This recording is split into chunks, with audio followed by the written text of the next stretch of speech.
You have probably started looking for someone to build an AI tool for your business, and immediately you've hit a wall.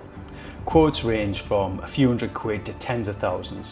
One developer talks about neutral networks and transformer architecture. Another says they can have something live in 2 weeks. And are you sitting there thinking, how do I know which one is actually going to deliver?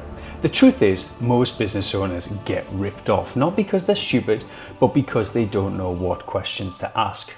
I have hired developers multiple times for my own business, and we also work with trusted partners as well. And I've seen what good looks like, and I've seen what goes very, very wrong. By the end of this video, I'm going to give you the single most important thing to remember before you hire anyone. But first, let me walk you through the questions that actually separate the experts from the amateurs. Welcome to AI in Business. I'm James Anderson, and this channel breaks down AI for business owners. What's happening, what's relevant, and what it means for your business. The first question you should ask any developer is this. Describe a project where you implemented AI for a business like mine. What challenges did you face, and how did you overcome them? Pretty simple. Watch how they answer. Experts will give you specific outcomes. They will say something like, we reduced customer support tickets by 30% for a hospitality company, or we helped a logistics firm cut their route planning time in half. They use numbers and they use business context. Amateurs will give you generic answers. They'll say something like, we built the chatbot that improves customer experience. That's not an answer, it's a buzzword. When I was looking for help with the AI tools I use in our Saudi business, I asked this exact question to 3 different developers. 2 of them started talking about LLM fine-tuning, RAG pipelines in 30 seconds. The third one said, let me tell you about a restaurant group in Riyadh that needed to automate their table reservations and customer follow-ups. We built a system that now handles 80% of their booking queries without human intervention. Which one do you think I hired? The third one, because they spoke my language, and that brings me to the first red flag. If a developer cannot explain their approach as if they were talking to a restaurant owner with no tech background, pause the conversation. A good developer will use analogies. They will say something like, it works like a very knowledgeable colleague who will only help when you come to their desk, or it's like a smart assistant that learns your booking patterns over time. The inability to simplify is not a sign of expertise. It's a sign of poor communication skills, and developers who cannot communicate with you cannot communicate with your team, and they certainly cannot communicate with your customers. I worked with a developer once who kept referencing bias variance trade-off in their meetings. When I asked him to explain it in plain English, he couldn't do it. Turns out he had copied a lot of the terminology from tutorials without actually understanding it and what it meant for a business. We ended up rebuilding the entire system 6 months later, and that cost us a lot of time and money. Another experience I had some years ago was actually I built a mobile app when I was living in Dubai, and the company that I paid to do it, I paid them around $20,000, and basically they wrote it in a code that was just one absolute spaghetti, but basically non-standard. So when I eventually asked another agency to have a look and audit it, they were like, this is absolute rubbish. You'd spent all that money and I didn't verify exactly what code or define the structure or how I wanted it. And if you need support with stuff like that, please click on our website, get in contact. We're happy to provide support, a consultancy, or put you in touch with vetted quality developers that we've worked for before, which will save you time and money. Discovery and planning normally takes a minimum of 2 weeks. Design and development takes at least 4 to 6 weeks, and testing and iteration takes another 2 to 4 weeks at least.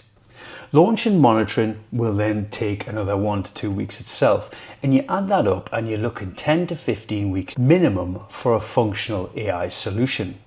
When a developer promises you results in 3 or 4 weeks, they are skipping most of these critical steps.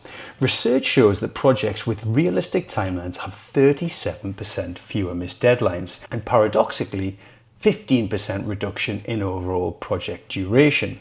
Realistic planning is actually faster than optimistic planning. Next, ask them to walk you through their project phases. What happens in weeks 1 and 2? Where do they typically see delays? Where is their process for monitoring performance after launch? And how often do they retain models? A solid developer will have a clear, phased answer that includes ongoing maintenance. A week 1 will be vague or defensive. And speaking of vague, let me talk about pricing. Here is the reality. Junior AI developers can charge anywhere from £20 to £50 per hour if they're based in Asia. Senior developers charge at least £100 to £250 per hour based on their experience or their skill set in the Western countries, US and the UK. The difference is not just geography, it's experience, reliability, and the ability to deliver business value. Cheaper is not always better, but you need to find something that works in your budget. Typical project costs break down like this. So let's talk about a sort of typical project cost example. Let's use an AI chatbot. So a custom AI chatbot can cost anything from around £1,000 up to £15,000 based on your spec.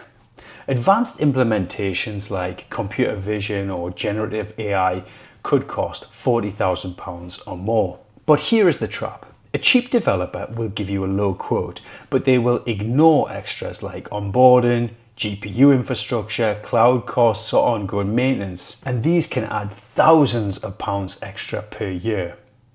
Research shows that cheap freelancers often produce code that is not scalable, leading to 2 to 3 times cost overruns from bugs or the need to rebuild everything. Now, there's a bit of a buzzword going around at the minute, and it's called vibe coding. And it's basically people logging into Claude Code who are interested in software development, and they type in a prompt and they spin up a software or a tool within 10 minutes. All right. It's not possible to build a production tool like that. It needs various layers of security. It needs structure. It needs senior development review to make sure it's secure, safe, and reliable. Now, does that mean you can't develop your own internal tools? I mean, I hate the terminology vibe coding anyway. I hate everything associated with it. But what we do is we develop our own internal tools, and I like to call it a process of microlayer development. And basically what we use is we use tiny baby steps for development. So we'll develop a basic framework, and then we'll do each feature just by one prompt to develop a small micro feature. Then we'll test it, then we'll do it on a branch, then we'll pull it into the main on GitHub, and then we'll test it. And we do this all with internal tools so that we can develop basically MVPs. And this is what we teach on the channel. Once you've developed a working MVP for your business, you would then take it to a developer to develop it as a production model. So what this does is it saves loads of time. It means you can hand over something that is basically a working model that they can then build into a production, safe, secure model, which will save you probably 75% of the cost and time. And it'll give you a tool, program, or software which is absolutely exactly what you want. So this is our approach on this channel. So the lesson is clear. A £50,000 cheap project that fails after launch could actually end up costing £150,000 to fix. Always look at the total cost of ownership, not just the initial quote. Never commit to a full project without testing the approach first. A pilot or MVP, as discussed, lets you validate that the solution actually works for your business before you invest significant money. And this is something that you can actually do yourself as a business owner using some of the tools that we promote on this channel and the strategies we use for developing these internal tools. We are not teaching you to develop tools for production. We teach how to develop tools to give you an MVP so that you can take to a development company and probably save 75 or 80% of those development costs and get a proper production ready solution. Piloting your MVP. So what I'd recommend after you've developed your internal MVP tool, pilot it for a couple of weeks, see how it functions, tweak it, fine tune it, do it all locally. Nothing public facing. So for example, we were developing a tool for our invoicing, prioritizing creditors, doing follow-ups, a connection MCP tool into our Gmail email address. We built it all locally. We tested it for 2 or 3 weeks. We fine-tuned it. We got it to a position where we were happy with a pilot to then take it to development. And that obviously saved a huge amount of money and time because we were basically giving them the absolute framework of what they needed to build. So building an MVP, pilot and testing it, and then taking it to a development company is the process we teach on this channel. Where does your data go and who owns what gets built? And this is one of the most overlooked questions, and it can cause huge problems later on. When you provide business data to a developer, you need to know exactly where your data goes, who has access to it, and who owns the AI model after it gets built. Some developers will actually build in third-party AI APIs that send your data to external servers. That might be fine for some data, but it might not be fine for some sensitive customer information, financial data, or proprietary business processes. So make sure you find out exactly what is getting built.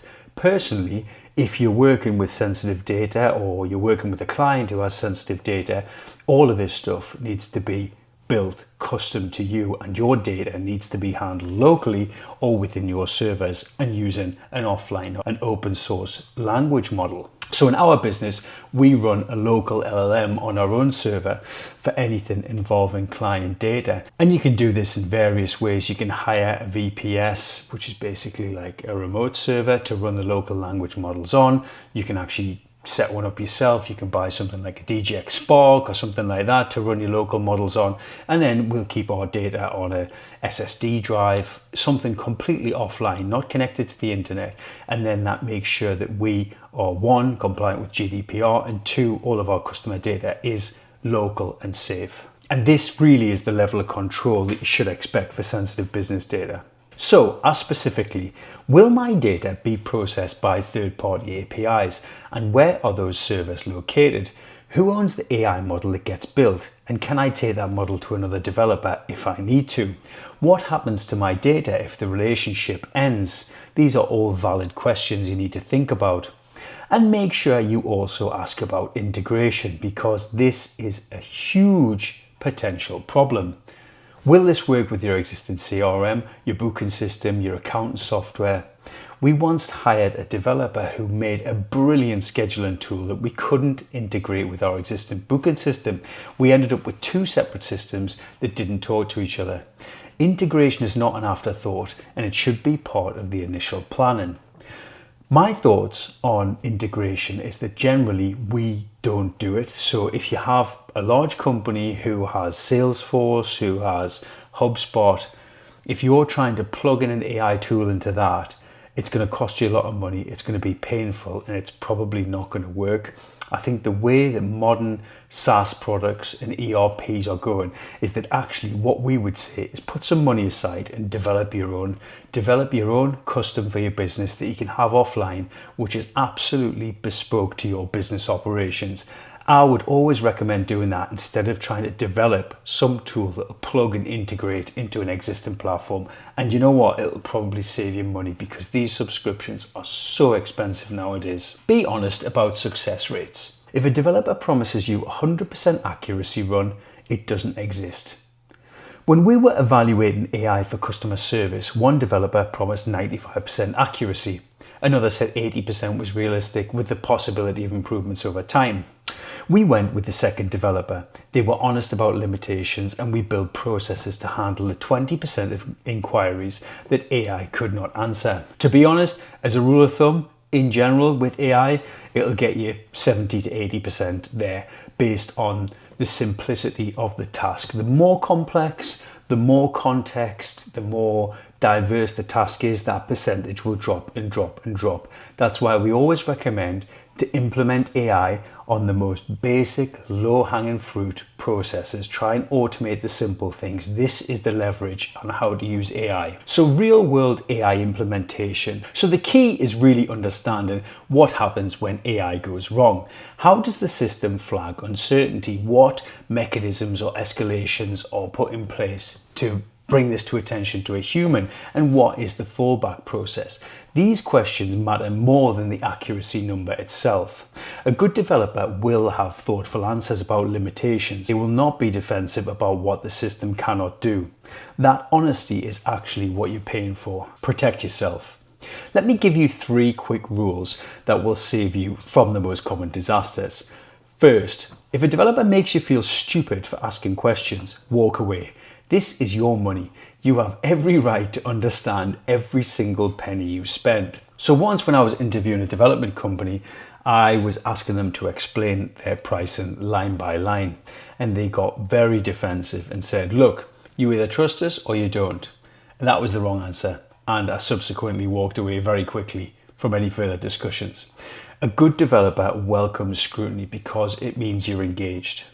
Second, get everything in writing. Scope, timeline, costs, deliverables, milestones, intellectual property ownership, and exit clauses. We learned the hard way. We had a developer on a handshake once, many years ago. 6 months later, the project was behind schedule, over budget, and we had no legal recourse. Absolute stupidity by myself, but you live and you learn. Third, ask for references and actually call them. I know it sounds like a bit of a pain in the backside, but this could save you a huge amount of time and money. Don't just read the testimonials on the website. Pick up the phone, ask was it delivered on time and in budget, what challenges came up. Also ask about how good the language and communication was. Sometimes if you're dealing with companies in Asia or in different parts of the world where it's not your native language, sometimes you're going to face friction and gaps in communication. And when you're developing things, these can be an absolute pain in the backside. So if it's something complex you're building with a big budget, I think it's highly important that you ensure that the person who's the point of contact with your person who's the point of contact are native in the same language, whatever that may be. So going back to references, make sure that you follow up on references. As I say, find out the company, check their website, try and get in contact with somebody senior in the business and actually vet them, because you want to make sure that this development company is genuine. And if you are looking for a good development company, please check out our website, drop us an inquiry. We've used 3 or 4 over the years, which come highly recommended, and we're happy to put you in touch with them as well. So here is the thing that I promised you at the start. The single most important thing to remember before you hire anyone to build AI for your business, the difference between a successful AI project and a costly disaster. It is the questions you ask before you sign the contract. So if that was useful, please subscribe to this channel because I do this every week. If you're interested in AI and you want to have a quick call with myself, you can please book it on the website below. I'm happy to have a 15-minute call and just have a chat about AI and your business in general. We also offer AI audits, AI consultancy and training. So please get in touch if it's anything of interest. Also, please subscribe to the channel because I'm going to be doing plenty of content trying to break down and condense things for us as business owners, because there's a lot of rubbish out there.